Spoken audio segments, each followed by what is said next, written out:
Yuk jadi bagian dari dakwah kami. Dukung operasional dakwah dan sosial kami, raih pahala amal jariah yang terus mengalir sampai hari kiamat. Assalamualaikum warahmatullahi wabarakatuh. Alhamdulillah, lisan kita selalu memuji Sang Pencipta Allah. Sebagai seorang muslim dan muslimah, kita sangat yakin tidak ada pencipta, pemilik, penguasa, semua yang di langit, semua yang di bumi, semua yang di kedalaman lautan, terjangkau atau tidak terjangkau oleh mata kita kecuali Allah. Dan selalu kalimat ini yang kita pegangi, la ilaha illallah, la ma'buda bihaqqin illallah, tidak ada Tuhan yang berhak disembah kecuali Allah. Kita hidup di atasnya dan kita juga melalui roda kehidupan di muka bumi ini dengan peraturan-peraturan dari Sang Pencipta Allah. Yang halal kita nikmati, yang diperintahkan kita kerjakan, yang dilarang dan haram kita jauhi, sampai ajal datang nanti, dan dengan penuh keyakinan pun kita akan menerima balasan yang mulia nantinya, yang abadi di surga di akhirat sana. Oleh karena itu, jadilah orang yang selalu bersyukur kepada Allah atas segala nikmat yang dilimpahkan kepadanya. Selanjutnya kita panjatkan atau dilimpahkan darinya. Selanjutnya kita panjatkan salam hormat kita kepada utusan Allah, Nabi besar Muhammad sallallahu alaihi wa ala alihi wa sahbihi wasallam, sebagaimana Allah telah perintahkan kita untuk mengucapkan salam hormat tersebut, dan tentu juga sebagai balas jasa kepada manusia terbaik ini yang telah menghabiskan 23 tahun dari masa hidupnya, 13 tahun di fase Mekah, semuanya hinaan, cacian, puncaknya diusir dari kampung halamannya. Dan kita tahu bagaimana pedihnya kalau seseorang diusir dari kampung halamannya. Kemudian 10 tahun di fase Madinah, semuanya penyempurnaan agama, sampai akhirnya Allah subhanahu wa ta'ala turunkan firman-Nya dalam surah Al-Ma'idah ayat 3 atau potongan, salah satu ayat potongan ayat dari ayat 3-nya, Al-yawma akmaltu lakum dinakum wa atmamtu alaikum ni'mati wa raditu lakumul islam madina. Hari ini aku sempurnakan agama kalian, aku nikmat kepada kalian, dan juga aku ridha Islam sebagai agama kalian. Kesempatan ini insyaAllah seperti biasa, teman-teman sekalian, kita akan lanjutkan bedah buku yang kelihatannya kecil sebenarnya, tapi buku ini sangat padat dengan ilmu, dan Allah berikan taufik kepada Syekh Mahmud Al-Misri hafidhahullah dalam menyusun buku ini dengan judul 80 langkah cerdas agar selamat dari siksa neraka. Saya kembali ingatkan dulu berhubungan dengan masalah poin judul kita ini. Poin demi poin sudah kita bahas, dan hari ini insya Allah kita masuk ke langkah ke-19 ya, untuk selamat dari api neraka. Namun perlu kita garis bawahi, janji Allah subhanahu wa ta'ala benar Bapak Ibu sekalian. Siapa yang patuh, yang beriman, menjalankan perintah, meninggalkan larangan, maka janji Allah tidak akan mungkin salah. Dia akan bahagia, dia akan tentram, di dunia ini dia akan dapat panduan hidup, mendapatkan rezeki yang cukup, dan di akhirat dia akan masuk ke dalam surga. Tidak boleh ada keraguan dalam masalah ini. Jadi setiap kali di antara kita masih menghadapi masalah-masalah dalam hidupnya, maka pastikan berarti dia sedang bermasalah dengan Tuhannya. Karena janji Allah subhanahu wa ta'ala, orang-orang beriman akan dibahagiakan. Makin dia dekatkan dirinya kepada Allah, maka makin terbuka pintu-pintu rahmat, pintu rezeki, pintu kebahagiaan. Kalaupun ada ujian datang, maka Allah akan berikan dia perangkat untuk bisa keluar dari permasalahan tersebut. Begitu juga orang-orang yang membangkang, yang melanggar, terus saja melakukan dosa-dosa, maka dipastikan orang-orang ini akan sengsara, hidupnya akan penuh dengan sumpek, sedih, gangguan orang, permasalahan-permasalahan yang tidak selesai, agar dia kembali kepada Tuhannya. Dan puncaknya nanti, di akhirat dia akan masuk ke dalam api neraka. Oleh karena itu tema kita memang berhubungan dengan masalah bagaimana menyelamatkan diri dari api neraka ini, supaya jangan nanti menyesal pada saat masuk di sana. Karena di dunia ini kalau ada orang melakukan pelanggaran, misalnya orang mencuri, kemudian ketangkap misalnya, lalu digebukin oleh massa, kalau orang itu sudah meninggal dunia, maka tidak ada lagi yang gebukin. Karena orang pikir orang sudah mati, gak rasa sakit lagi. Tapi di neraka itu tidak ada kematian. Orang akan disiksa selama 24 jam non-stop. Kalau mereka disiksa dalam kondisi terbakar kulitnya, terbakar otot-ototnya, urat sarafnya, dia teriak histeri, tidak ada bantuan. Tidak ada bantuan, tidak ada kasih sayang. Tidak ada lagi negosiasi di sana. Tidak ada sama sekali. Mereka pun kalau berbicara sama malaikat-malaikat penjaga neraka, Allah sebutkan dalam surah Tahrim, surah nomor 66 ayat 6, kalau penjaga neraka itu semuanya keras, kasar. Ya, mereka tidak pernah menerima negosiasi. Bahkan dalam sebuah riwayat disebutkan, ahli neraka akan memanggil para penjaga neraka, meminta agar Allah, mereka mohon agar para penjaga neraka ini memohon kepada Allah meringankan siksa. Tapi malah dibalas dengan kata-kata yang kasar, ya, bantahan-bantahan yang keras. Begitu juga pada saat mereka memohon kepada Allah, Allah pun mengatakan, ikhsa'u fiha wa la tukallimun. Kekallah dan hinalah kalian di dalamnya, dan jangan pernah kalian berbicara denganku. Sampai kata Nabi SAW, ahli neraka pada saat Allah sudah jawab seperti itu, padahal sifat Allah Ar-Rahmanur Rahim. Allah Maha Pengasih, Maha Penyayang. Tapi ini berlaku bagi orang-orang yang mau mengikuti perintahnya. Ini juga berlaku bagi orang-orang kafir kalau belum meninggal dunia. Tapi kalau sudah masuk ke dalam neraka, ini sudah tidak berlaku lagi. Allah Subhanahu wa Ta'ala murkah pada mereka dan mengatakan tinggal di dalamnya dalam kondisi hina. Dan jangan pernah kalian berbicara denganku. Kata Nabi SAW dalam sebuah hadis, maka ahli neraka pada saat itu ya mengeluarkan air mata, di tempat air mata darah, karena sudah habis air mata mereka. Jadi saking luar biasa. Mereka dibakar, mereka rasakan semua sakitnya, dan setelah mereka hangus pun, itu tidak mati. Mereka rasakan sakitnya, dan Allah utuhkan kembali semuanya dalam proses pengutuhan otot-otot yang terbakar, urat-urat saraf dan kulitnya, itu mereka juga kembali merasakan sakit. Jadi dalam kondisi penyiksaannya sakit, penyempurnaannya kembali fisiknya sakit, begitu terus disiksa dan tidak ada ya selesainya. Terutama kalau orang meninggal naudzubillah dalam keadaan kafir, musyrik, ya munafik, maka ini sudah abadi selama di dalam situ. Orang-orang beriman pun yang dikenal dengan usatul mu'minin, orang-orang mukmin yang banyak melakukan perbuatan dosa, namun tidak sempat taubat di dunia, akhirnya masuk neraka dulu karena amal buruknya lebih berat daripada amal solehnya, itu juga tetap akan merasakan siksa. Dan ini siksa berat sekali. Bayangkan saja kalau, ini sering saya kasih contoh di pengajian, kalau kita ngambil korek gas kecil, kemudian membakar jempol kita sendiri, hitungan detik saja. Maka kita akan merasakan panasnya luar biasa. Kalau kita biarkan 1 menit mungkin matang tangan ini, dan akhirnya harus operasi luka bakar. Itu saking sakitnya. Bagaimana orang kalau seluruh tubuhnya dibakar oleh api neraka tersebut. Jadi dari apa yang saya sampaikan dalam pembukaan ini, kenapa kita tidak mau menjadi orang baik-baik saja, orang soleh dan soleha, yang patuh kepada Allah Subhanahu wa Ta'ala, toh dijanjikan kebahagiaan, jadikan ketenteraman. Kalau orang jadi soleh dan soleha itu nggak bisa makan, nggak bisa minum, nggak bisa bekerja, nggak bisa biologis yang halal misalnya, tidak bisa menikmati dunia ini, maka mungkin wajar orang melanggar. Tapi orang beriman asal mereka betul, maka mengikuti perintah Allah Subhanahu wa Ta'ala, mereka akan bahagia. Mereka boleh makan, boleh minum, boleh bergaul, boleh bekerja, boleh mengejar prestasi tertinggi di dunia, boleh biologis tapi yang halal misalnya. Maka semua didapatkan. Sementara orang-orang yang melanggar ini, dipastikan mereka hanya merasakan kenikmatan dunia itu pun sebentar, dan setelah itu penuh dengan kesusahan hidup. Sumpek, sedih, sebagaimana saya bahasakan tadi, ini semua akan datang kepada orang-orang yang dasarnya masih punya pelanggaran dengan Tuhannya Allah Subhanahu wa Ta'ala. Siapa yang masih merasakan punya masalah, maka yang paling pertama dia introspeksi diri, hubungan dia dengan Tuhannya. Karena kalau hubungan sama Allah baik, maka akan baik semuanya. Kalau buruk, maka akan buruk semuanya. Itu saja kuncinya. Tidak usah lihat siapa orang-orang depan kita yang menjadi penyebab datangnya permasalahan dalam hidup kita. Tapi Allah Subhanahu wa Ta'ala sedang menguji kita melalui orang tersebut.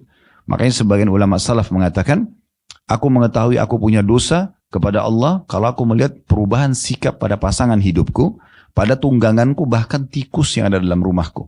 Sebagian di antara mereka, kalau jalan kemudian kakinya kesentuh batu saja, sudah cukup membuat mereka beristighfar dan langsung introspeksi diri. Berarti ada sebabnya. Lewat di sebuah tempat tercium bau sampah saja, sudah cukup mereka membuat mereka beristighfar dan segera kembali kepada Tuhannya. Padahal lewat di tempat sebuah yang bau saja. Begitu sensitifnya mereka, karena semua itu tidak mungkin menimpa seseorang kalau dia tidak punya dosa.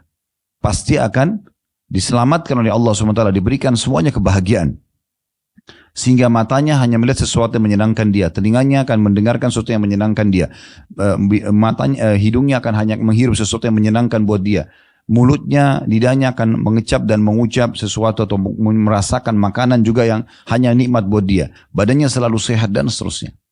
Ada seorang ulama di Saudi, umurnya sudah hampir 80 tahun, mengajar setiap hari ilmu agama. Satu waktu dia pergi dengan murid-muridnya ke satu daerah, naik kapal gitu di sebuah pulau, dan subhanallah di tengah lautan kapalnya itu rusak dan tidak bisa jalan lagi.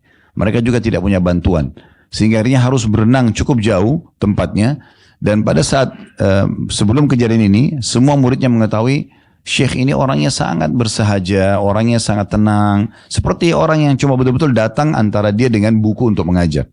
Tapi kuasa Allah subhanahu wa ta'ala, pada saat itu justru dia yang turun berenang, dia menyelamatkan banyak muridnya sampai akhirnya selamat ke pulau terdekat dan akhirnya selamat setelah itu. Murid-muridnya bertanya setelah itu, kami Masya Allah tidak menyangka kalau ada power dan kekuatan di tubuh Anda seperti ini. Anda bisa berenang begitu jauh, Anda bisa menyelamatkan sekian banyak murid Anda. Kira-kira apa rahasianya? Maka bahasa dia sederhana. Dia bilang karena saya tidak pernah gunakan tubuh ini bermaksiat kepada Allah, maka Allah pun menyelamatkan semuanya. Kalau Bapak Ibu lihat para ulama-ulama kita di Masjid Nabawi, di Madinah, di Masjid Haram Mekah, kalau didengar suara mikrofonnya satu waktu Anda umrah atau haji insya Allah, Anda kalau lagi sholat 5 waktu, biasanya kalau habis subuh, ya, itu dengar mikrofon ada suara. Para ulama sedang mengajar, ya. Banyak di sisi-sisi Masjid Nabawi biasa ada. Itu kita bisa dengarin kalau ngerti bahasa Arab, ya, karena hanya bahasa Arab saja. Itu kalau kita dengar suaranya lantang, mungkin lebih lantang daripada suara kami gitu. Tapi kalau kita lihat orangnya, sudah 70 tahun umurnya, sudah sangat tua.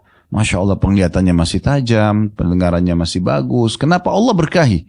Karena memang anggota tubuhnya tidak dipakai berdosa kepada Allah subhanahu wa ta'ala. Jadi ini poin perlu digarisbawahi menjadi pondasi dalam bahasan kita. Baik, insya Allah kita akan masuk ke langkah ke-19 ya. Cara cerdas untuk selamat dari api neraka, yaitu puasa sunnah. Berbicara masalah puasa, dan plus lagi di sini dikatakan sunnah. Karena puasa wajib semua orang sudah tahu. Ramadan mayoritas umat Islam puasa, gitu kan? Bahkan yang tidak pernah puasa sunnah pun puasa pada saat Ramadan. Tapi puasa sunnah ini yang banyak dilalaikan oleh orang-orang. Kenapa enggak puasa Senin Kamis? Kan cuman sunnah. Nah, kan sering gitu. Kenapa enggak puasa Ayyamul Bid 3 hari setiap bulan? Kan cuman sunnah. Atau kadang-kadang alasannya duniawi. Saya ada meeting, saya ada tamu, saya ada begini dan begitu, segala macam alasan. Sehingga akhirnya dianggap remeh perbuatan ini. Padahal sebenarnya puasa sunnah ini amal yang luar biasa. Pahalanya sangat besar. Kalau Bapak Ibu dalam kondisi puasa, kemudian datang ajal di saat itu, puasa sunnah, apalagi kalau puasa wajib ya. Misalnya lagi puasa Senin atau puasa Kamis, kemudian meninggal pada saat lagi puasa sebelum azan maghrib, dapat tiket ke surga. Ya. Asal meninggal dalam kondisi sedang puasa. Kalau yang pegang bukunya lihat itu di halaman ya 33 ya. Hadits pertama di situ disebutkan oleh penulis, sabda Nabi SAW, man khutima lahu bisiyami yaumin dakhala al-jannah. Siapa yang akhir hidupnya ditutup dengan puasa sehari, maka dia akan masuk ke dalam surga. Ya, hadis riwayat Al-Bazzar. Dan ini hadis yang sahih. Artinya, kalau kita meninggal dalam kondisi sedang berpuasa, maka kita mendapatkan tiket surga. Oleh karena itu para sahabat, para tabi'in, orang-orang soleh sebelum kita, mereka biar sudah sangat tua, tetap aja puasa. Ya, ada di antara mereka sudah 90 tahun tetap puasa. Disuruh buka puasa oleh orang-orang dia tidak mau. Karena mereka mengejar keutamaan ini. Kalau sampai pun meninggal, ajal datang, ya sudah dapat tiket surga. Kenapa enggak puasa? Dan Ramadan kemarin sudah melatih kita agar terbiasa melaksanakan ibadah puasa. Ini jangan sampai setelah Ramadan kita enggak pernah puasa lagi. Selalu anggap remeh. Ya nanti saya akan puasa. Ya nanti saya akan puasa. Sampai kapan kata-kata nanti? Ingat hadis yang pernah kami sebutkan. Hadis ini diriwayatkan oleh sebagian ulama. Ya, seingat saya Al-Baihaqi meriwayatkan ini. Seingat saya, kalau saya keliru mohon maaf. Tapi hadis ini hadis yang dipegang oleh para ulama. Kalau ahli surga itu pada saat masuk ke dalam surga, sudah selamat masuk ke dalam surga ya, mereka masih menyesali peluang-peluang amal soleh yang dulu luput dari mereka di dunia. Sudah masuk surga tapi tetap menyesal. Kenapa? Karena kalau mereka kerjakan ternyata derajatnya bisa lebih bagus. Tapi sudah nggak bisa lagi beramal. Nggak bisa lagi beramal. Oleh karena itu jangan tunda. Kenapa? Kenapa nggak puasa Senin Kamis? Kenapa tidak puasa Ayyamul Bid? Kenapa? Masalahnya apa? Matikah karena puasa? Kan tidak. Kalau hanya sekedar malas, lawan malasnya. Kalau hanya sekedar mau ingin ketemu dengan orang meeting, kenapa? Meeting saja. Dalam kondisi puasa nggak ada masalah. Suasana kita sering mendapatkan pahala di Ramadan dengan membuka puasakan orang, ngejar buka puasa. Kenapa kita nggak raih setiap pekan? Ada Senin Kamis, ajak teman-teman sama-sama buka puasa, kirimkan makanan buka puasa. Kenapa nggak dilakukan? Pertanyaan sederhana, sampai kapan tidak mau kerjakan ibadah sunnah ini? Kan gitu. Padahal sebenarnya peluangnya ada. Badan masih sehat, masih mampu. Gitu kan. Dan ini pahalanya sangat besar. Kita harusnya bisa mengerjakan. Dalam sebuah hadis misalnya, tentang puasa Senin Kamis saja dikatakan, ditanyakan kepada Nabi SAW, kenapa Anda puasa Senin dan Kamis? Kata Nabi SAW, karena pada hari Senin dan Kamis, amal-amal sedang dilaporkan ke langit. Dan aku ingin pada saat dilaporkan, aku sedang puasa. Kenapa Nabi SAW pilih puasa? Karena dia adalah ibadah yang paling besar pahalanya. Kan hadis yang masyhur di Ramadan, mungkin Bapak Ibu tidak asing sering dengar hadis ini ya. Hadis Bukhari Muslim. Ya, sesungguhnya seluruh amal anak Adam sudah ditentukan kadar pahalanya 10 sampai 700 kali lipat. Lalu Allah Azza wa Jalla berfirman, kecuali puasa. Karena dia milikku dan aku akan membalasnya secara langsung. Dia meninggalkan makanan, laparnya, makanannya, minumannya, syahwatnya karena aku. Dan orang puasa memiliki dua kelebihan, kegembiraan pada saat dia sedang buka puasa karena hilang dahaganya dan laparnya, dan kegembiraan yang kedua pada saat bertemu dengan Tuhannya. Bagaimana bahagianya kita pada saat meneguk minuman dingin ya, atau minuman hangat pada saat buka puasa dan akhirnya kita sudah segar kembali. Lebih bahagia lagi pada saat kita bertemu dengan Allah karena balasan luar biasa nanti di surga ya. Oleh karena itu pertanyaan sederhana, selalu tanya begitu, kenapa saya tidak kerjakan? Ada satu poin penting, tolong direnungi baik-baik ini ya. Setiap peluang amal soleh yang Bapak Ibu sia-siakan tidak akan pernah terulang lagi. Ini sudah saya ingatkan pada bulan yang lalu, saya ingatkan kembali. Jadi kalau sekali kita nggak puasa kemarin Senin misalnya, dosa nggak? Enggak, karena kan amalan sunnah. Tetapi kalau Bapak Ibu sudah dengar sekarang dari kami misalnya, oh ternyata orang puasa itu besar keutamanya. Saya mau puasa, kita nggak bisa minta sama Allah kembali lagi hari Senin, saya mau puasa, udah nggak bisa. Akan dicatat di buku amal kita sampai hari kiamat nanti, Senin kemarin si fulan dan fulana tidak puasa. Dan dia rugi sendiri. Sementara orang yang puasa, toh hidup bersama dia, toh juga makan, ada sahur sebelum adzan subuh, toh setelah buka puasa bisa makan, gitu kan? Dan malah sehat, karena kita tidak sibuk dengan makanan tersebut. Berapa banyak orang yang sibuk karena urus makan siang saja, 2-3 jam habisin waktu. Keluar, cari makanan, hanya habisin waktu untuk makan dan obrolan kosong. Padahal sebenarnya waktu itu bernilai di sisi Allah Subhanahu Wa Taala. Allah kasih kita untuk isi beribadah kepada Allah Subhanahu Wa Taala. Boleh, bukan tidak boleh makan. Tapi kalau buang-buang waktu terlalu banyak untuk apa? Ya. Maka ini juga penting untuk digarisbawahi. Seorang sahabat bernama Abdullah di perang Badar, pada saat Nabi SAW mengatakan, demi zat yang jiwaku dalam genggaman yang demi Allah, tidak ada seseorang pun di antara kalian yang hadir di sini, maksudnya di perang Badar ini, kecuali pasti akan masuk surga. Kalau dia terbunuh, dia akan masuk surga. Maka sahabat ini mengatakan, bakhin, indah sekali ya Rasulullah. Terus kata Nabi SAW, kenapa kau katakan bakhin? Dia bilang, coba anda ulangi ya Rasulullah. Kata Nabi SAW, tidak ada seorang pun di antara kalian yang meninggal, mati, terbunuh di medan perang ini, kecuali pasti masuk surga. Maka dia mengatakan, ya Rasulullah, apakah aku hanya menghadapi musuh-musuh orang non-muslim ini, terus aku terbunuh, aku masuk surga langsung? Kata Nabi SAW, iya. Maka orang ini pun berniat untuk mati. Ya, untuk saat dia ingin masuk medan perang untuk berperang, di depannya sudah ada musuh. Lalu dia masih memegang 2 atau 3 butir kurma. Dia niat ingin menghabiskan 2 sampai 3 butir kurma itu. Namun pada saat dia lagi kunyah 1 dari 2 atau 3 butir itu, dia tiba-tiba berpikir, kalau saya tunggu menghabiskan makanan ini, maka masih lama waktunya untuk nunggu masuk ke surga. Dia pun membuang makanannya, kemudian dia masuk berperang di jalan Allah sampai terbunuh mati syahid. Artinya kita mau ambil pelajaran dari riwayat ini, jangan terlalu banyak buang-buang waktu pada, walaupun mubah, tapi jangan terlalu banyak menghabiskan waktu di sana. Maksimalkan dengan hal-hal yang nanti membuat kita bahagia di akhirat karena bermakna, amalan sunnah ataupun amalan yang wajib. Ya. Kemudian dalam hadis selanjutnya dijelaskan bahwasanya selain mendapatkan tiket surga, juga kita akan mendapatkan tiket selamat dari api neraka. Dengan 1 hari puasa saja di jalan Allah Subhanahu wa ta'ala. Hadits yang selanjutnya adalah sabda Nabi SAW, man shama yawman fi sabilillahi zahzahallahu wajhahu 'anil nari bidzalika 70 kharifa. Siapa yang berpuasa sehari di jalan Allah, niscaya dengan sehari itu Allah akan menjauhkan wajahnya dari api neraka sejauh 70 tahun. 1 hari puasa jauh dari neraka 70 tahun. Bagaimana kalau dia rutin berpuasa terus? Maka pasti akan selamat dari api neraka. Ini sejalan dengan makna hadis yang sebelumnya tadi, akan mendapatkan tiket ke surga. Kalau selamat dari neraka pasti akan masuk ke dalam surga. Kalau masuk ke dalam surga berarti selamat dari api neraka. Ya. Dan itu tentu kalau mau lihat hadisnya, kalau hadis yang pertama tadi dapat tiket ke surga dari riwayat Al-Bazzar dan disahihkan oleh Syekh Albani, dan di hadis yang tentang selamat dari api neraka sejauh 70 tahun diriwayatkan Imam Ahmad dan Tirmidzi dan disahihkan juga oleh Syekh Albani dalam Sahihu Al-Jami'. Kemudian hadis yang serupa selanjutnya dalam sebuah riwayat yang lain Rasulullah SAW bersabda, "Man shama yawman fi sabilillah ba'adallahu minhu jahannama masirata mi'ata amin." Barang siapa, kata Nabi SAW, yang puasa sehari di jalan Allah, maka Allah akan menjauhkannya dari api neraka Jahannam sejauh perjalanan 100 tahun. Dan ini hadis diriwayatkan oleh An-Nasai dan dihasankan oleh Syekh Albani. Ya.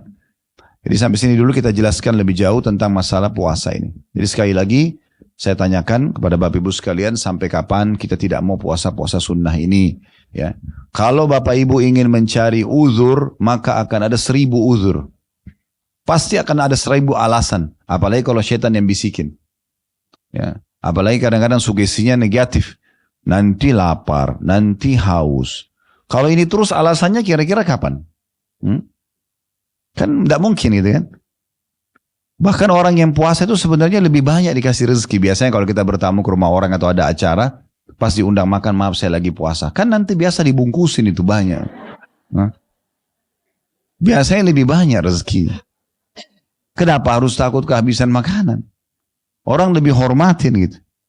Belum lagi banyak sekali hadis tentang orang puasa itu mustajab doanya. Kata Nabi SAW, "Thalathatun la turaddu da'watuhum." Ada 3 orang tidak akan pernah ditolak doanya. Gitu kan? Lalu Nabi SAW sebutkan itu. Selain al-imamun adil, pemimpin yang adil, kemudian ada da'watu as-saim, ya. Hatta yuftir, orang yang puasa sampai dia buka puasa, dari mulai sahur, mulai menahan puasa, ya, menahan makan dan minum dari azan subuh sampai menjelang buka puasa, itu waktu mustajab, panjang sekali. Waktu kita bisa memanjatkan hajat apa saja, itu tidak ditolak sama Allah. Kemudian ya, yang ketiga adalah da'watul madlum, orang-orang yang terzalimi. Tapi orang yang puasa ini luar biasa, mustajab doa.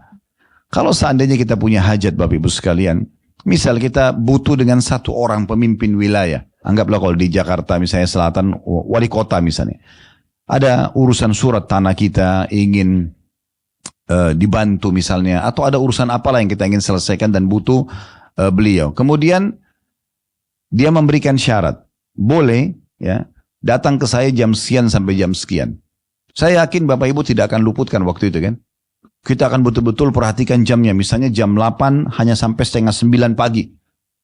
Maka kita akan atur jam supaya tiba sebelum itu. Karena kita tahu ada urusan kita akan diselesaikan. Dan itu sangat terbatas. Itu pun hanya janji manusia. Bisa ditepati, bisa enggak. Bagaimana dengan orang yang dijanjikan diijabah doanya? Pasti dikasih, minta saja. Tinggal minta. Mulai dari azan subuh sampai azan maghrib. Panjang sekali. Ya, waktu. Itu maksudnya diijabah doanya. Tidak ada perantaranya, tidak ada sekretaris Allah, langsung kita tinggal hadap kiblat, memuji Allah, salawat kepada Nabi SAW, sampaikan hajat kita. Dan bagi orang-orang yang mengatakan, tapi kan doa saya ada yang belum diijabah Ustaz. Kita harus adil Bapak Ibu sekalian. Berapa banyak doa yang belum diterima, atau belum kita lihat jawabannya, dan berapa banyak yang sudah diterima. Lalu lebih banyak yang sudah diterima. Bahkan ada yang tidak kita minta doa secara khusus. Contoh misalnya, Bapak Ibu tiap hari lapar nggak? Apa yang biasa kita ucapkan? Lapar. Bis itu tiba-tiba ide kita muncul ingin makan di restoran tertentu atau makan makanan tertentu. Lalu kemudian lapar kita hilang. Hampir setiap hari hanya kita katakan lapar ya, terus dapat makanan. Itu juga termasuk diijabah doanya. Bukankah tiap hari kita haus? Tiap hari kita capek? Tiap hari kita butuh oksigen? Tiap hari mata kita butuh cahaya? Dan segala macam hal, berapa banyak nikmat. Kadang-kadang manusia ini kufur kepada Allah, kufur nikmat maksudnya. Bagaimana dia memungkiri tentang nikmat Allah sementara kena ada satu permintaan dia belum Allah kasih. Itu pun dengan hikmah Allah Subhanahu wa taala, kata para ulama, kalau seorang hamba mohon kepada Allah, Allah itu lebih penyayang kepada hamba tersebut dari ibunya kepada anaknya. Artinya, kalau Allah tahu ini akan jadi musibah buat orang itu, tidak akan dikasih sama Allah. Nama Allah tidak kasih ke dia.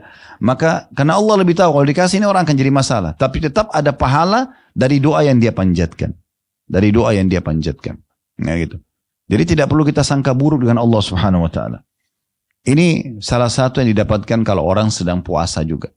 Makanya Abu Darda radhiyallahu anhu mengatakan, kalau bukan ya karena menahan dahaganya puasa, aku tidak berharap hidup sesaat pun di muka bumi ini. Karena mereka sangat menikmatinya. Jadi orang-orang soleh yang sudah memahami tentang keberadaan Allah SWT, betul-betul tauhidnya kepada Allah itu sangat bagus dan sudah sangat murni. Dia yakin Allah SWT itu ada, dia hanya bergantung kepada Allah, dia menikmati mengerjakan perintah, meninggalkan larangan. Maka orang seperti ini malah merasa tidak nyaman kalau dia ketinggalan satu jenis ibadah misalnya ya. Oleh karena itu jangan luput. Nah, kalau orang masih lemah imannya seringkali lewat apapun, maka biasa saja. Sholat 5 waktu lewat biasa saja, zikirnya lewat biasa saja, waktu-waktu mustajab doa lewat biasa saja, masa puasa, kesempatan baca Quran, semuanya lewat biasa saja bagi mereka. Ini sayang sekali, dia akan menyesali nanti. Ya, beruntunglah orang yang Allah ilhamkan dalam hatinya selalu ingin mengerjakan amal soleh. Seperti Bapak Ibu tadi ingin hadir di dalam majelis ini, ingin tadi mengerjakan sholat duhur berjamaah, mungkin tadi subuh juga begitu, mungkin tadi pagi zikir pagi. Semua itu adalah taufik dari Allah Subhanahu wa ta'ala. Baik, selanjutnya 2 buah hadis yang diangkat oleh penulis. Ini mungkin akan lebih kita fokus membahasnya tentang masalah hadis puasa hari Arafah. Ya. Dan hari ini kita berada di tanggal 17 Zulkaadah. Ya. 13 hari dari sekarang kita akan masuk 1 Zulhijjah. Saya minta dengan sangat ini Bapak Ibu sekalian dilingkarin baik-baik tanggal 1 Zulhijjah itu. Itu hari emas. Kalau ada hari-hari yang mengalahkan Ramadan, maka 13 hari dari sekarang. Ya, hari ke-14 maksudnya tanggal 1 Zulhijjahnya sampai 10 Zulhijjah itu adalah hari-hari emas kita. Di sini diangkat oleh beliau, nanti akan saya jelaskan panjang lebar ya insyaallah. Ini dijelaskan oleh beliau, diangkat hadis Nabi SAW, diriwayatkan Ibnu Majah dan disahihkan oleh Syekh Albani. Kata Nabi SAW, "Man shama yawma Arafah, ghafarallahu sanatain. Sanatun amamahu wa sanatun atau sanatan amamahu wa sanatan khalfahu." Siapa yang berpuasa pada hari Arafah, maka Allah akan mengampuni dosanya selama 2 tahun. Setahun sesudahnya dan setahun sesudahnya. Ya. Hari Arafah ini jatuhnya tanggal 9 Zulhijjah. Saya ulangi, kita sekarang berada di tanggal 17 Zulkaadah. 13 hari lagi kita akan akhiri bulan Zulkaadah ini. Bulan Zulkaadah ini bulan 11 dari bulan-bulan Hijriyah ya. Nanti Bapak Ibu akan masuk setelah itu, 2 pekan, setelah pekan 2 pekan dari sekarang kita akan masuk tanggal 1 Zulhijjah. Nah, tanggal 9-nya itu dianjurkan berpuasa. Hari Arafah bagi yang sedang tidak haji. Bagi yang sedang tidak haji ya. Dan puasanya itu kalau Bapak Ibu puasa 1 hari itu. Bagi yang sedang tidak haji ya, kalau yang haji yang ada di Arafah tidak dianjurkan puasa. Karena memang mereka sudah mendapatkan keutamaan hari Arafahnya. Ya, ini karena mengejar keutamaan hari Arafahnya. Maka dianjurkan puasa, dan puasa 1 hari ini membersihkan dosa 365 hari yang lalu dan 365 hari ke depan. Dosa yang sudah dikerjakan dimaafkan, dosa yang belum dikerjakan sudah dimaafkan. Cuma 1 hari puasa. Oleh karena itu lingkarin baik-baik ini. Kalau perlu beli selalu kalender, kalau taruh kalender di rumah, maka yang selalu yang ada hijriyahnya. Tapi alhamdulillah di handphone juga sekarang tinggal Bapak Ibu ketik di Google tanggal hijriyah hari ini, keluar langsung gitu kan. Dengan sangat mudah sebenarnya kita bisa dapatkan itu. Baik, puasa hari Arafah ini dianjurkan sekali bagi orang yang tidak hadir haji agar mereka juga tidak kehilangan keutamaan hari Arafah. Karena hari Arafah ini hari puncaknya haji. Hari puncaknya haji. Haji itu ada 6 hari. Dari tanggal 8 sampai tanggal 13 ya. Tanggal 8-nya sunnah, tanggal 13-nya sunnah.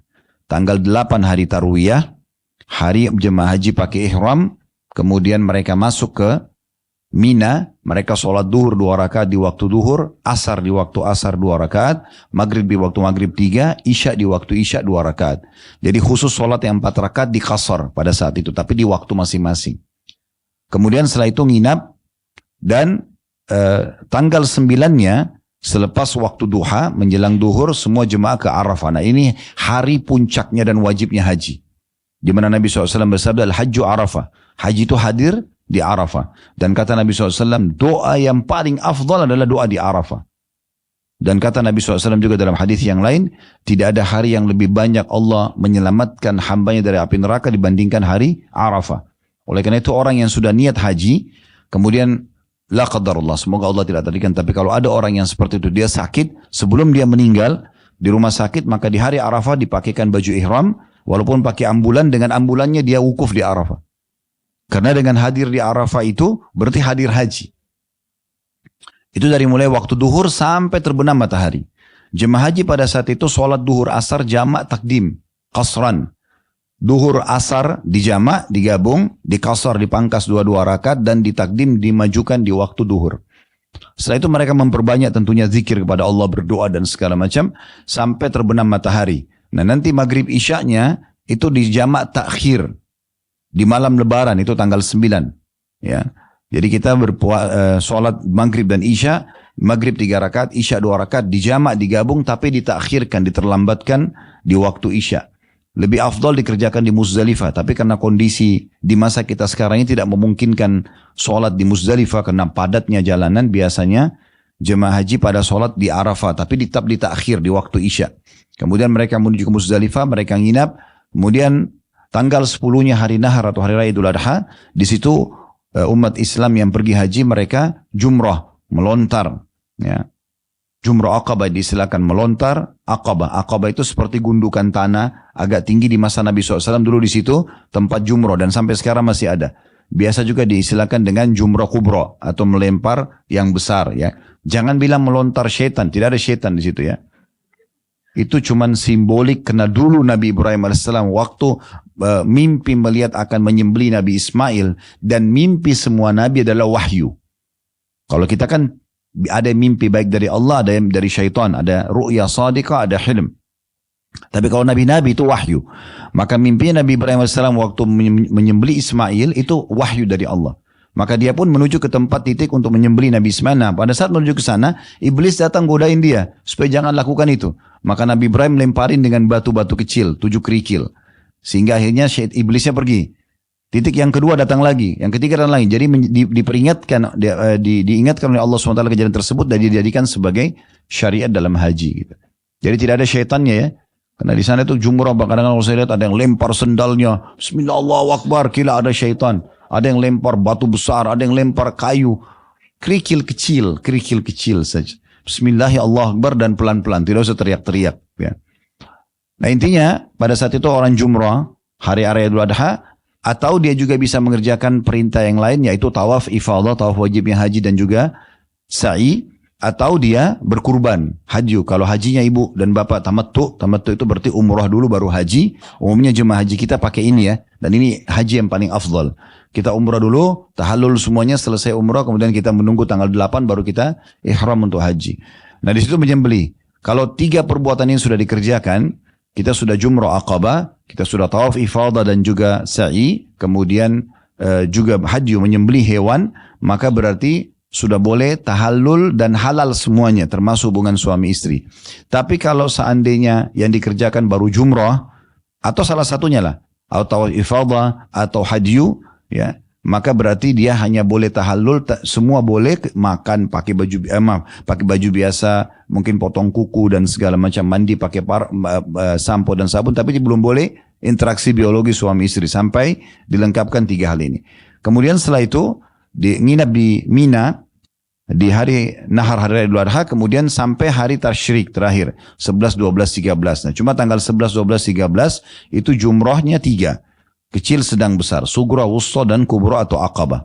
Nah, kemudian pulang dan memperbanyak ibadah kepada Allah Subhanahu wa taala. Kalau Bapak Ibu di sini ada yang pergi haji dan travelnya masih bisa negosiasi untuk masuk tanggal 8 Zulhijjah dan keluar tanggal 13 Zulhijjah, lakukan itu. Ya. Karena banyak travel tidak masuk tanggal 8 karena dianggap sunnah, dan juga keluar sebelum tanggal 13, tanggal 12 sudah keluar karena dianggap sunnah. Ini sayang benar. Allah SWT mengatakan liman ittaqa, orang yang bertahan sampai tanggal 13 itu bagi orang yang lebih bertakwa. Kenapa kita tidak lakukan ini? Sayang sekali. Ya. Oleh karena itu kami di Uhud itu betul-betul menanamkan ini harus jalan, tidak bisa tidak masuk tanggal 8 dan keluarnya juga nanti tanggal 13. Jauh lebih tepat sesuai dengan sunnah. Ringkas cerita Bapak Ibu sekalian, inilah rangkaian ibadah haji dan kenapa saya sebutkan ini? Karena di 10 awal bulan Zulhijjah, amal yang paling afdal adalah haji. Amal yang paling afdal adalah haji. Namun sebelumnya kita coba lihat dulu ya. Silakan dibuka ayat-ayat Al-Quran ini.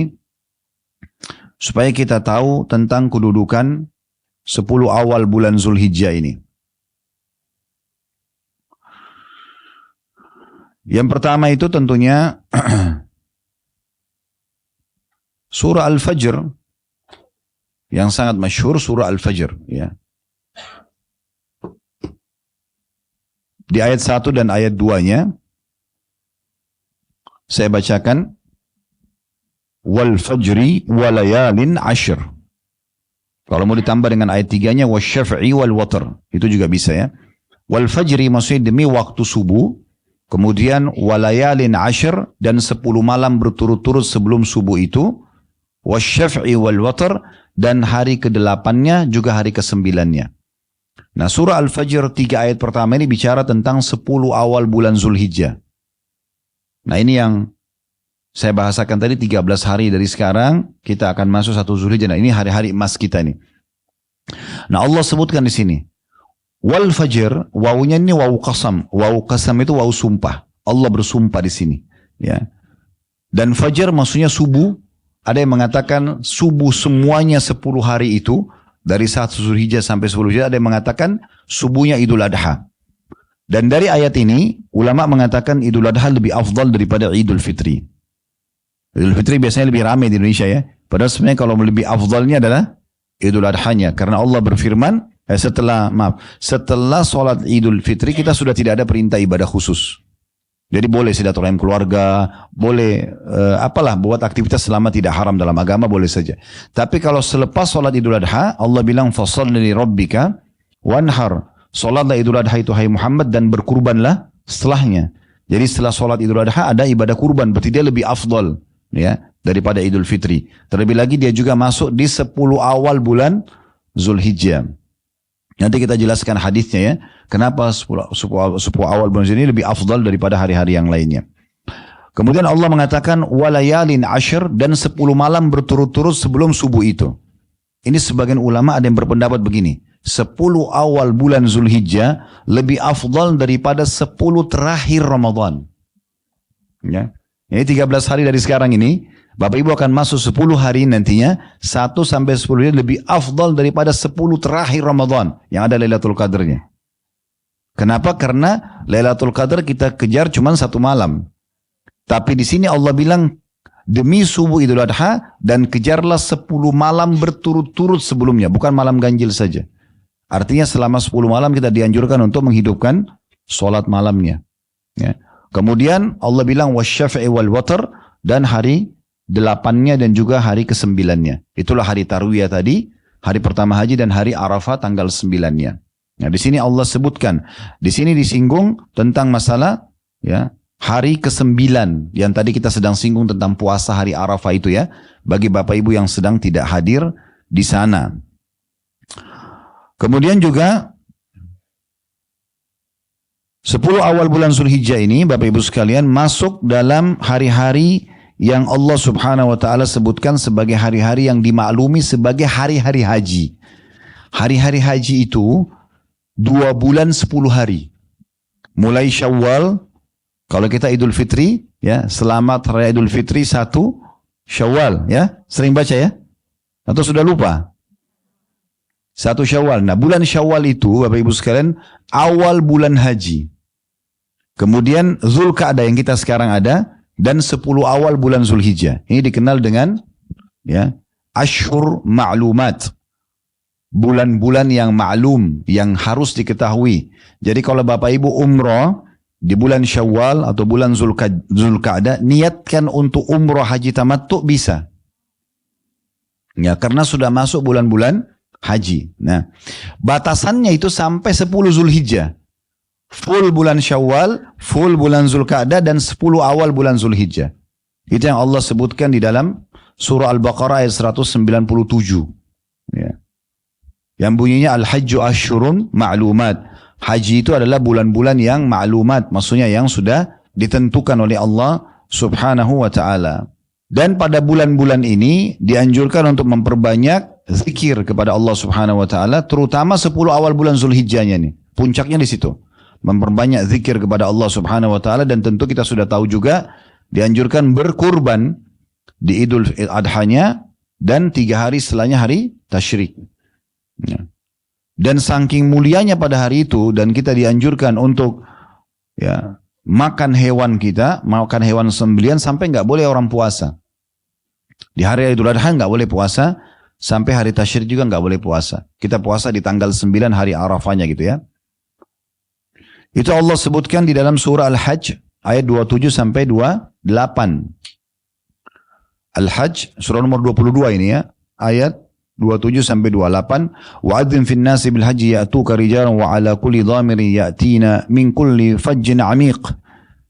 Allah perintahkan kepada Nabi Ibrahim alaihissalam, dan serulah manusia agar mengerjakan ibadah haji. Niscaya mereka akan datang kepadamu dengan berjalan kaki dan juga mengendarai unta yang kurus yang datang dari segenap penjuru yang jauh. Kemudian Allah bilang itu ayat 27 28-nya, liyashhadu manafi'a lahum wa yadhkuru ismallahi fi ayyamin ma'lumatin ala ma razaqahum min bahimatil an'am faqulu minha wa at'imul ba'isal faqir.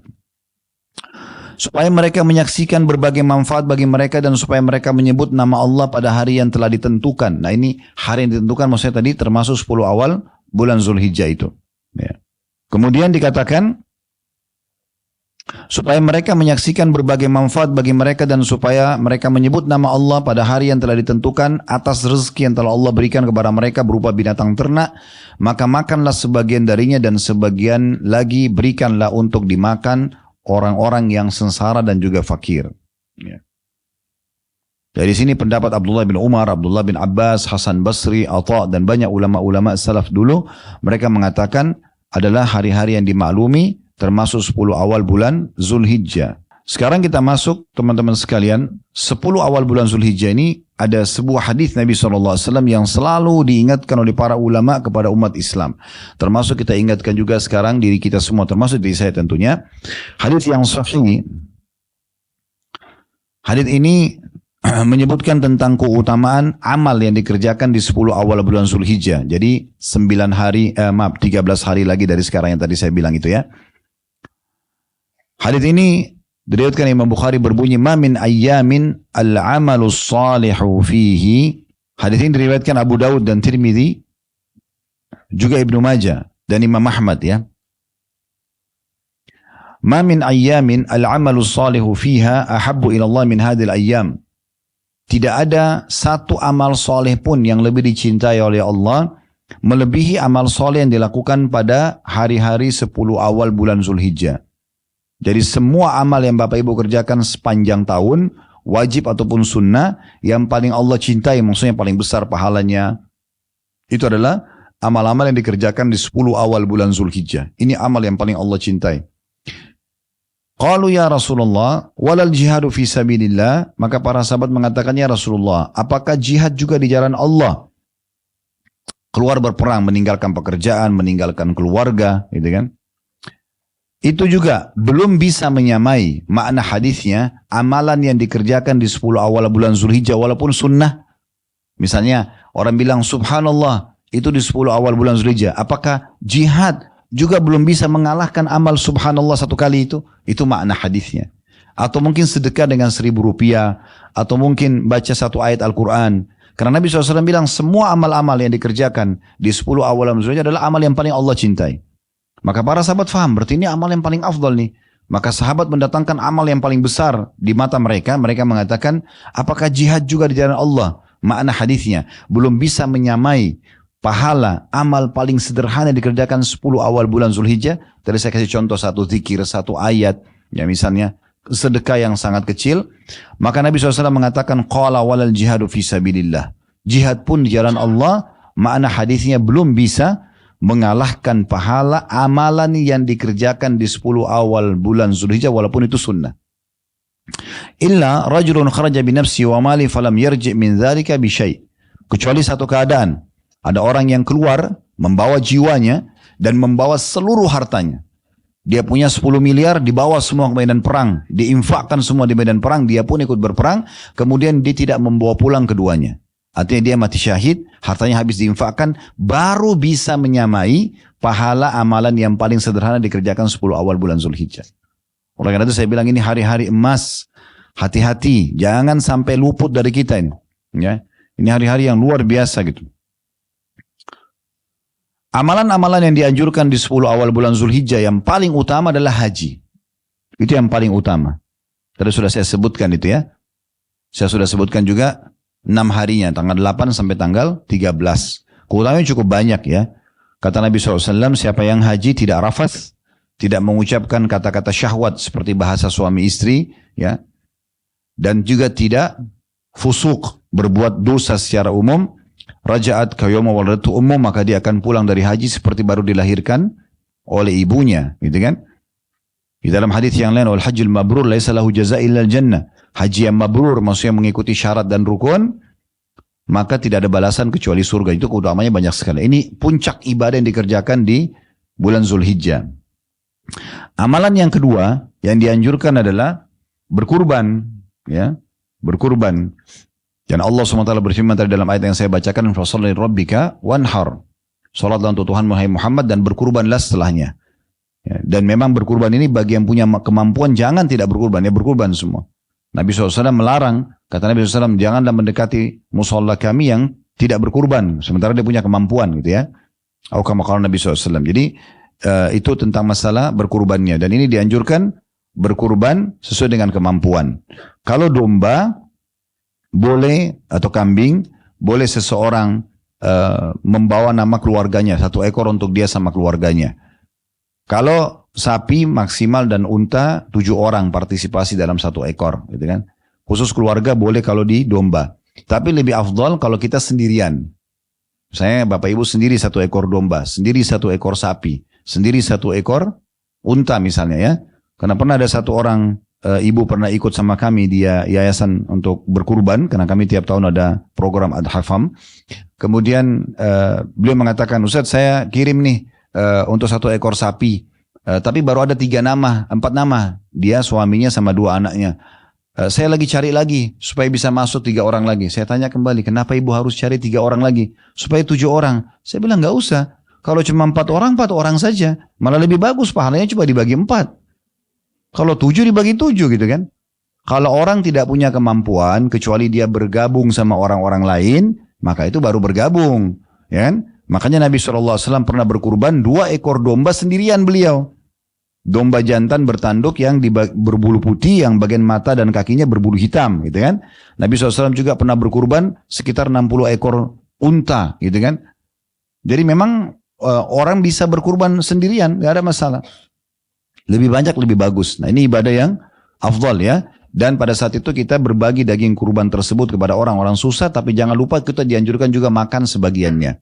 Di saat misalnya kita dekat ya, dan kita bisa menjangkau, tapi kalau kita titip di satu lokasi yang jauh, misalnya di satu kota yang berbeda, misalnya di satu yayasan atau satu masjid, maka itu tidak ada masalah. Ya. Kemudian yang ketiga ini jadi saksi bahasan kita puasa. Nah puasanya ini di 10 awal bulan Zulhijjah itu yang paling baik ya, Bapak Ibu puasa 9 hari. Dari tanggal 1 sampai tanggal 9. Itu yang paling baik. Ya. Kalau tidak bisa, puasa berapa hari saja yang bisa? 6 hari, 7 hari. Enggak bisa juga, jangan kehilangan tanggal 9-nya. Nah, hari Arafahnya bagi yang sedang tidak haji. Itu minimal sekali 1 hari itu. Minimal sekali. Ya. Disebutkan dalam riwayat, dari riwayat Hunaidah bin Khalid dari istrinya, bahwasanya beberapa istri-istri Rasulullah SAW an ba'da azwajin Nabi SAW qalat kana Rasulullah SAW yasumu tis'a Dzulhijjah wa yawma Ashura wa 3 ayyamin min kulli syahr awwala itsnaini min asy-syahr wal khamis. Kalau Nabi SAW itu biasa berpuasa 9 hari berturut-turut. Ya, 1 sampai 9 di awal bulan Zulhijjah. Kemudian juga puasa pada hari Ashura 10 Muharram. Nanti kita jelaskan karena itu penutupan hadis dalam bahasan kita nanti. Berpuasa 3 hari juga setiap bulannya. Tapi di sini saksi bahasanya bahwasanya Nabi SAW puasa selama 9 hari. Ya, karena memang kalau ditanya kenapa pilih puasa? Karena puasa adalah amal yang paling afdal. Jadi kita berada di hari-hari yang paling afdal. 10 awal Zulhijjah itu adalah hari-hari yang paling afdal gitu kan. Maka amal ibadah yang paling baik haji. Kemudian setelah itu ada ibadah kurban. Tapi kurbannya adalah berjalan di tanggal 10 sampai 13 Zulhijjah. Kemudian berpuasa ini. Kalau puasa 9 hari berturut-turut. 10 kita nggak boleh puasa karena Idul Adha. Hari Lebaran nggak boleh puasa. Dan 11 sampai 13 hari Tasyrik juga nggak boleh puasa karena itu hari-hari makan kurban kita. Ya. Dan para sahabat juga dan para tabi'in yang berpuasa selama 9 hari cukup banyak. Dinukil dari Ibnu Umar, Ibnu Abbas, radhiyallahu anhum ajma'in. Juga dari kalangan tabi'in Hasan Basri, Ibnu Sirin, Qatada. Mereka semua berpuasa selama 9 hari.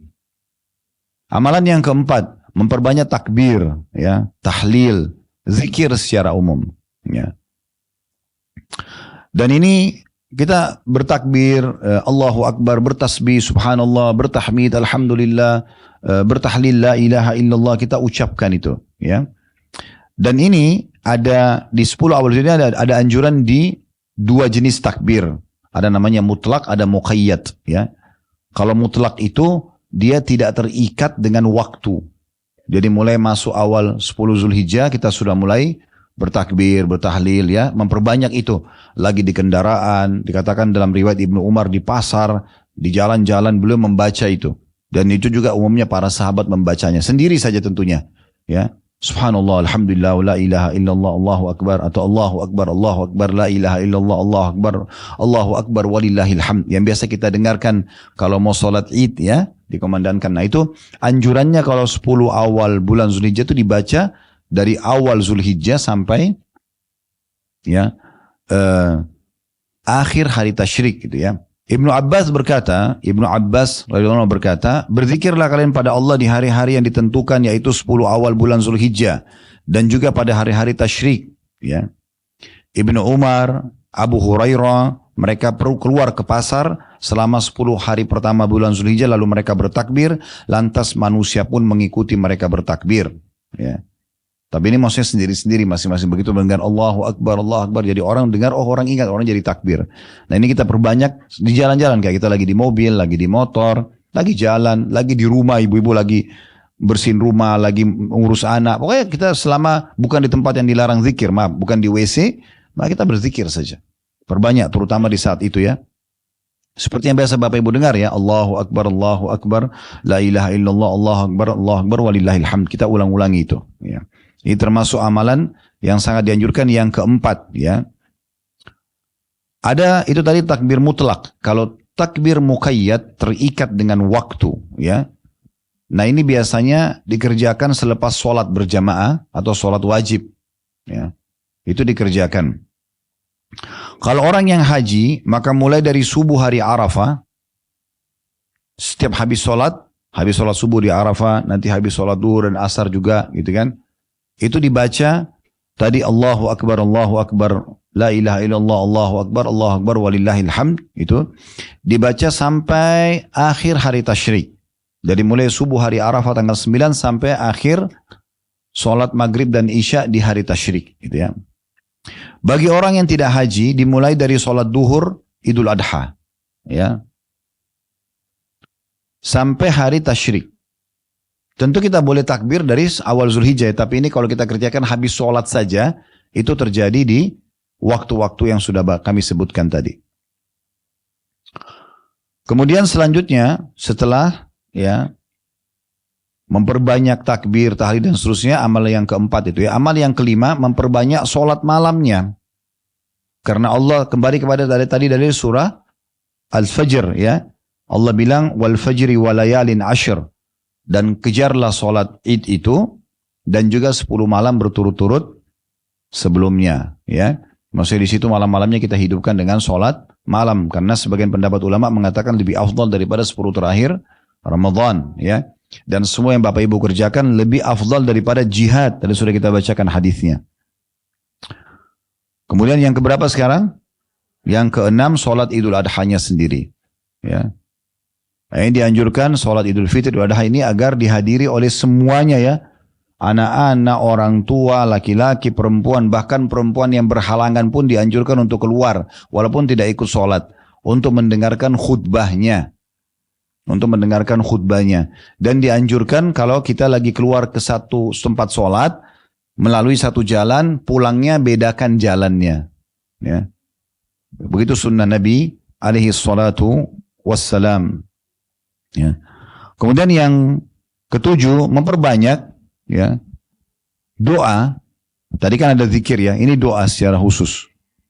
Artinya doa termasuk amal yang luar biasa, tapi kita khususkan memperbanyak doa. Ya. Selain waktu-waktu mustajab seperti antara azan dan iqamah sepertiga malam, pokoknya sepanjang hari-hari 10 Zulhijjah itu semuanya penuhi dengan doa. Jadi begini ya Bapak Ibu sekalian, kadang-kadang kita ini jarang berdoa karena kita berpikir apa? Berdoa itu kalau kita punya hajat saja. Ini keliru, ini perbaikin baik-baik ini. Oh nanti saya berdoa kalau saya sakit supaya disembuhkan. Nanti kalau saya punya utang mau dilunasin baru gitu berdoa. Nanti kalau saya mau punya keturunan baru saya berdoa. Nanti kalau saya mau punya pasangan baru saya berdoa. Ini keliru. Berdoa sebelum ada hajat. Supaya nanti Allah sudah kasih sebelum kita minta. Ya. Dan berdoa ini kata Nabi SAW akan memberikan manfaat. Ya. Baik itu datang atau belum datang jawabannya. Baik diperlukan atau tidak diperlukan. Karena dia adalah ibadah yang akan kita panen pahalanya. Kata Nabi SAW nanti pada hari kiamat akan datang orang-orang diberikan banyak sekali ya pahala bergunung-gunung, lalu dia tidak tahu ya dari mana pahala-pahala itu. Maka dia pun bertanya pada para malaikat, dari mana ini? Kami kayaknya nggak pernah tahu nih amal dari mana nih. Kata para malaikat, ini adalah doa-doa kalian di dunia yang kalian panjatkan yang belum kalian dapatkan jawabannya. Jadi dia panen dalam bentuk pahala yang besar nanti hari kiamat. Maka kata Nabi SAW dalam hadits ini, orang-orang ini pada saat itu ya berharap agar semua doa mereka yang mereka panjatkan di dunia itu nggak didapatkan jawabannya dan didapatkan dalam bentuk pahala di akhirat. Karena memang pahalanya sangat besar. Oleh karena itu jangan pernah menunda doa dan jangan pikir doa nggak penting. Berdoa setiap saat. Bahkan kepada hal-hal yang kecil. Bapak Ibu mau keluar ke satu mall, berdoa agar Allah mudahin parkirannya. Berdoa agar Allah mudahin baju yang kita mau beli dapat. Berdoa agar makanan yang kita mau beli dapat. Doa. Kenapa? Susahnya apa? Berdoa agar Allah mudahin ketemu, meetingnya berhasil. Kan berdoa semuanya. Kan gitu. Berdoa supaya Allah mudahin, berdoa supaya Allah selamatkan dari mara bahaya. Ya. Kata Nabi SAW, kenali Tuhan kalian pada saat kalian sedang lapang, maka dia akan kenali kalian pada saat kalian sedang susah atau sulit. Ya. Ini amalan yang keberapa? Yang ketujuh. Ya.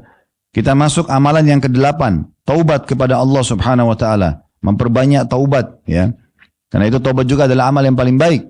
Kita perbanyak taubat dan istighfar kepada Allah Subhanahu Wa Taala. Khususkan gitu ya. Kita taubat, kita nasuha kepada Allah Subhanahu Wa Taala. Dosa-dosa yang pernah kita lakukan supaya Allah bersihkan. Karena kata Nabi SAW, At-taib minadz-dzambi kaman la dzamba lahu. Orang yang taubat dari dosanya seperti orang yang tidak pernah punya dosa lagi. Kalau tidak punya dosa berarti semua fasilitas yang terhalang karena dosa itu akan diangkat. Ya akan diangkat. Selanjutnya yang keberapa? Ini memperbanyak sedekah. Ya, terutama memberi makan orang. Di 10 awal Zulhijjah ini lebih afdal memberi makan orang lain. Makanya kata Nabi SAW tentang masalah haji mabrur. Ya. Ini kalau Bapak Ibu lagi haji pun, kami sekarang juga membuatkan program untuk jemaah haji kami begitu. Ingatkan selalu. Di sana di Mekah itu usahakan selalu berbagi makanan. Bahkan kami akan ajak jemaah untuk bekerja sama dengan yayasan resmi di sana supaya bisa ikut berbagi makanan. Karena kata Nabi SAW, haji mabrur adalah memberikan makan kepada orang-orang dan bertutur kata yang santun. Bertutur kata yang santun. Jadi termasuk di saat di situ ternyata yang menyebabkan haji mabrur yang dapat surga, yang kata Nabi SAW, haji mabrur laysa lahu jazaa'il jannah, haji mabrur tidak ada balasan kecuali ya masuk surga. Salah satunya penyebabnya adalah suka memberi makan orang. Jadi jemaah haji bukan hanya sekedar pergi haji, bukan hanya sekedar nikmati makanan sendiri di hotel, bagi-bagiin makanan. Saya pernah di kemah di Mina, saya mengatakan kepada jemaah kalau tinggalin hotel bawa aja uang cashnya. Untuk apa Ustaz? Nanti tahu sendiri gitu. Bawa aja, pokoknya bawa dan amankan. Insya Allah aman di kemah, ditaruh di koper cabinnya, bisa ditaruh di kemah. Kita insya Allah selalu standby di kemah kan. Pada saat keluar ke Jumrah, saya bilang coba bawa uangnya semua. Pada saat kami jalan, ada di sana banyak kontainer-kontainer di pinggir jalan, di dekat Jumrah, itu banyak sekali. Mereka memang jual air atau jual jus gitu kan. Kita tinggal datang, saya mau beli 100, saya mau beli 1000 piece gitu. Tinggal bayar, kemudian tolong bagiin. Dia teriak tuh, sabilillah, sabilillah gitu. Jemaah haji pada datang, ambilin. Gitu kan. Terus saya bilang sama jemaah yang kebetulan bawa uang pada saat itu, coba ambil aja bawa sendiri. Bapak ibu praktekin, ambil, terus berdiri di tengah jalan, bilang sabilillah. Pada dikeroyokin sama jemaah, kapan lagi kita berikan minum jemaah dari Afrika, jemaah dari Eropa, pada mampir minum dan lagi haus orang. Gitu kan. Dari itu sangat bagus. Jadi kalau Bapak Ibu yang belum tahu, kalau pas lagi haji atau umrah dengar kata-kata sabilillah berarti gratis tuh. Ya. Itu gratis semua. Ada yang bagi makanan, ada yang bagi snack-snack. Orang semua luar biasa berbagi. Kalau tahun lalu kebetulan kami nggak dapatkan kontainer itu pulang dari Jumrah. Karena maktabnya di 111 sangat dekat dengan Jumrahnya. Akhirnya ada satu kios di situ. Saya lihat jual minuman. Saya bilang kepada jemaah kita beli dari sini aja. Habis itu satu toko dikeroyokin jamaah tuh. Terus kita keluarin di pinggir jalan dibagiin ke orang-orang. Ternyata ada juga jemaah Indonesia yang lewat di situ. Yang kita bagiin. Tapi ini termasuk. Nah kalau yang sedang tidak haji berbagi di sini. Nggak ada masalah. Berbagi. Pokoknya di Pulau ini termasuk sangat baik untuk kita berbagi makanan ya. Nah berbagi makanan ini bisa dengan 3 ya. Yang pertama kita traktir orang. Jangan selalu mau ditraktir. Nah, bakhil. Makan tunggu habis, saling tunggu siapa yang duluan ke kasir. Karena pelit. Pelit itu dosa besar, nggak boleh pelit. Ya, dermawan justru kebaikan gitu ya. Jadi kalau perlu kita sudah ke kasir duluan sebelum tamu datang, teman-teman datang ini ya, saya bayar duluan gitu. Itu baru dermawan. Ini nggak duduk di meja tunggu, biarin dia berdiri duluan deh. Nah. Atau kirimin orang makanan, ya. Ini yang kedua. Kita masak di rumah, ibu masak lebihin lalu berikan kepada orang. Itu kata Nabi SAW kepada Jabir radhiyallahu anhu, hai Jabir, kalau kau masak, lebihkan dan berikan kepada tetanggamu. Ini jenis yang kedua. Yang pertama kita bayarin orang, yang kedua kita berbagi apa yang kita masak. Yang ketiga kita berbagi makanan yang sedang kita makan. Yang kalau misalnya orang itu betul-betul tidak punya kecuali itu saja, misalnya dia cuma punya sepotong roti, usahakan dia tetap berbagi, gitu ya. Berbagi saja. Makanya kata Nabi SAW, ittaqun nara walau bisyikki tamra. Selamatkan diri kalian dari api neraka walaupun dengan sepotong kurma. Jadi kalau cuma punya 1 butir kurma, jangan makan sendiri, bagi 2. Makan setengahnya, kasih setengahnya. Itu saking luar biasanya Islam suruh kita dermawan. Ya. Ini kadang-kadang ibu-ibu ini sama anaknya pun pelit. Nah, begitu buat masakan favoritnya, jangan makan ya, punya ibu. La haula wala quwata illa billah. Dia beli minuman taruh di kulkas, wanti-wanti anaknya jangan makan ya. Begitu buka kulkas besok pagi nggak ada. Siapa yang minum? Si fulan. Dimarahin anaknya. Lebih sayang minuman daripada anak. Kan itu ajaib itu. Ya? Coba biasakan berbagi. Nabi Ibrahim alaihissalam itu kalau lagi mau makan, dihidangkan makanan sama istrinya, nggak pernah makan sendiri. Buka pintu rumahnya, siapa saja lewat dipanggil, ayo makan sama saya. Walaupun tidak kenal, gitu kan? Uwais Al-Qarni rahimahullah, seorang ulama yang paling afdalnya tabi'in, itu beliau orang miskin. Beliau itu kalau makan pungut-pungutin sisa makannya orang. Tapi disebutkan dalam riwayat, beliau kalau pungut makanan, beliau bersihkan kembali, ditata kembali, dipanasin, dihangatin kembali, lalu dibagi 2 dikasih juga orang miskin yang lain. Jadi nggak harus orang kaya untuk berbagi itu. Kita beli air mineral, beli 2, 1 buat kita, lewat di jalan ketemu sama siapa, orang yang pungut sampah, kasih. Berbagi, ya. Makanya Allah SWT mengatakan, wa may yuqa syuhha nafsihi fa ulaikumul muflihun. Siapa yang terhilang dari dirinya sifat kikir, maka mereka adalah orang-orang yang beruntung. Dan kata Nabi SAW, 3 hal yang paling membinasakan manusia, salah satunya adalah pelit yang selalu diikuti, perhitungan luar biasa, ya, dalam masalah-masalah seperti ini. Padahal sebenarnya tidak boleh. Makin kita dermawan maka makin dicintai oleh Allah subhanahu wa ta'ala. Ini amalan-amalan yang dikerjakan di 10 awal bulan Zulhijjah. Kita tutup dengan yang terakhir di sini, ada penyebutan tentang hadis juga atau puasa ya, karena ini kan tentang amalan puasa. Puasa hari Tasu atau Ashura. Yang terakhir sekali itu ya, di halaman 34-nya di bawah. Dan dalam riwayat kata Nabi SAW, wasiyamu yaumi Ashura inni ahtasibu 'ala Allah an yukaffira as-sanata allati qablaha atau qablahu. Puasa hari Ashura, Ashura diambil dari kata-kata Ashara yang berarti 10, tanggal 10 Muharram. Jadi kalau nanti yang tadi kita bahas 10 Zulhijjah, kalau habis Zulhijjah kita masuk ke bulan Muharram. Nah kalau tadi tanggal 9 Zulhijjah, ini 1 bulan setelahnya tanggal 10 Muharramnya. Dikenal dengan hari Ashura. Kata Nabi SAW, puasa hari Ashura, aku berharap kepada Allah agar ia dapat melebur dosa setahun yang sebelumnya atau tahun sebelumnya. Diriwayatkan Tirmidzi dan dihasankan oleh Syekh Albani hadits ini. Nah, akan saya jelaskan ini ya. Kedepannya insya Allah kita akan bahas langkah ke-20 bergaul dengan orang-orang saleh. Itu insya Allah kedepannya, biidznillah. Baik. Puasa di bulan Muharram ini adalah puasa juga yang afdal ya, yang sangat besar pahalanya. Kata Nabi SAW, afdalus siyami ba'da Ramadan, siyamu syahrullahi Muharram. Puasa yang paling afdal setelah Ramadan adalah puasa yang dikerjakan di bulan Muharram.